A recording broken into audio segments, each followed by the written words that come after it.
Journal de bord. Chercheur Duard de l'NPFR. Ma planète natale.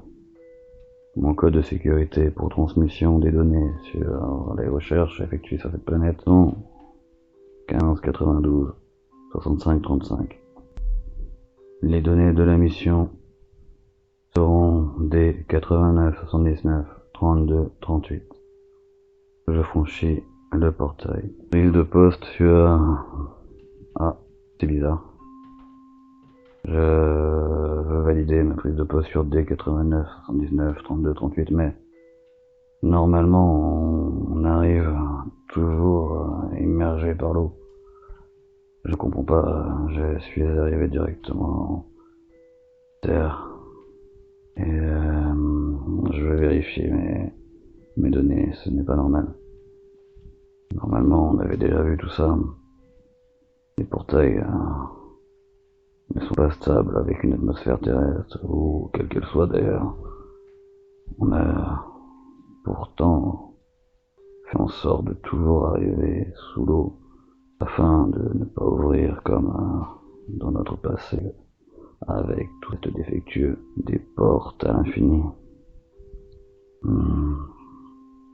J'aime pas trop ça, mais peut-être que ça a un sens. Mais bon. Allons me présenter à ce nouveau laboratoire. Ah, je vois que je suis attendu. Un nouvel assistant. Il est frêle, ce petit bonhomme. Oh là là, j'avoue. Rassuré dans un sens. Parce que c'est pas normal. D'ailleurs, je me demande comment je vais pouvoir faire pour revenir dans une des autres dimensions. Mais bon, la place est au travail. Et je pense que cet assistant, enfin, ce bout de chair, j'avoue que je rigole intérieurement, mais la dernière fois que j'ai vu ces petits bipèdes, ils étaient au coin de ma rue dans la sandwicherie, avec un pic qui est traversé de part en part, et les bras vers le bas et les jambes vers le haut, tournant, et... Oh, vous voyez ce que je veux dire. Alors, je vais vous reprendre un instant. Je vais prendre note et voir ce qu'il en est de la mission dans ce laboratoire. Jour 1. Alors, qu'avons-nous là? Nous avons 4 patients à surveiller, de la même race que mon cher assistant, appétissant d'ailleurs. Encore, ça va être long cette mission, ça va être long, je le sens. Je vais laisser la journée 1 sans trop de surveillance. Je branche juste les moniteurs, les capteurs de chaleur corporelle. On va quand même pas les laisser mourir, ces petits bonhommes. Et qu'est-ce que je vois là? Qu'est-ce qu'ils mangent? Ah, on dirait des pots, des pots de plastique. Ils mélangent de l'eau dedans. Ça n'a pas l'air vraiment très appétissant, mais bon. Tant que ça préserve un minimum de leur capacité motrice et que je peux continuer à faire mon boulot, moi, personnellement. Je suis pas très regardant. Allez. Je vais finir de m'installer. Jour numéro 2. Ça commence bien. Mon petit assistant, frêle, a disparu. Pourtant, je l'aimais bien. On avait rigolé toute la journée d'hier. Bah, d'ailleurs, il rigolait de sa propre espèce, à croire qu'ils sont pas très compatissants les uns envers les autres. Mais c'est vrai que c'était assez marrant de les voir y aller ici, là, d'un ordinateur à l'autre. D'ailleurs, c'est la première fois qu'on a des sujets d'études qui ont autant de divertissement.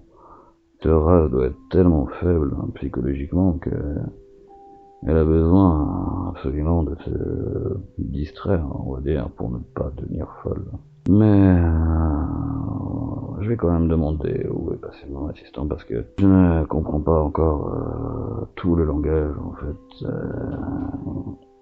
Et pour l'étude que je veux réaliser, il faut absolument que je puisse avoir aussi leur conversation, leur état d'esprit, leur façon de penser. Et pour cela, il faut les comprendre.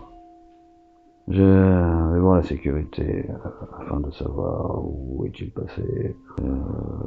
Je pense que leur pot de verre ou je ne sais quoi avec de l'eau et leur capuchon en aluminium m'a coupé la faim. Bien que je n'ai plus vraiment très faim, je dois dire aussi, ça doit être le saut temporel. Le fait que je sois arrivé sur la terre ferme et non pas dans l'eau me perturbe toujours autant. Et j'ai essayé également d'envoyer un signal par rapport au portail, mais le portail n'est plus actif. Il y a un autre membre de notre fondation qui devrait être dans les étages supérieurs. Il faut absolument que je puisse lui parler de tout ça. Jour 3. Voyez, je crois que j'ai une de mes femelles qui commence à être malade. Alors, quand je vous disais que cette mission ne valait vraiment pas la peine et que je la sentais mal.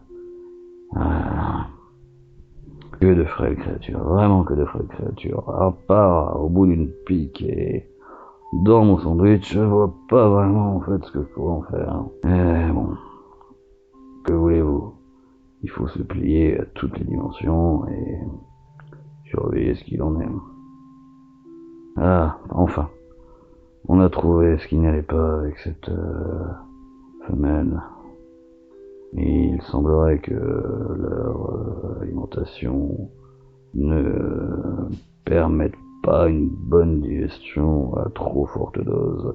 Comme quoi, maintenant je sais comment ça s'appelle, des nouilles. Des nouilles, voilà, bon, des nouilles. Voilà, drôle de nom, mais bon, que voulez-vous? Fallait bien qu'ils inventent quelque chose peut-être. Hein. Après, personnellement, j'ai goûté, on dirait une pâte que vous laissez fondre sous la langue et il n'y a pas de quoi mâcher, réellement. Bon, le plus important, c'est qu'elles soient en meilleure santé pour demain. Jour numéro 4. On a eu des nouvelles de mon assistant. On a retrouvé ce qu'il en restait non loin de ma salle d'études. L'étant, c'est que je ne me souviens pas du tout avoir cassé la croûte. Mais pas du tout. Alors, par rapport à mes chers petits cobayes, que font-ils? Ils se sont rapprochés au niveau de la baie vitrée centrale. Je vais aller faire de même d'ailleurs, voir ce qu'ils font avec leur planche à dessin. Même, je comprends pas ce qu'ils font. Ils sont en train de remplir des fiches techniques. Ils sont en train de dessiner. Et quoi? Ils parlent de moi? Comment cela se fait? Je serai donc leur cobaye. Comment ont-ils pu? Comment ai-je pu me faire berner ainsi? Plus moyen de sortir.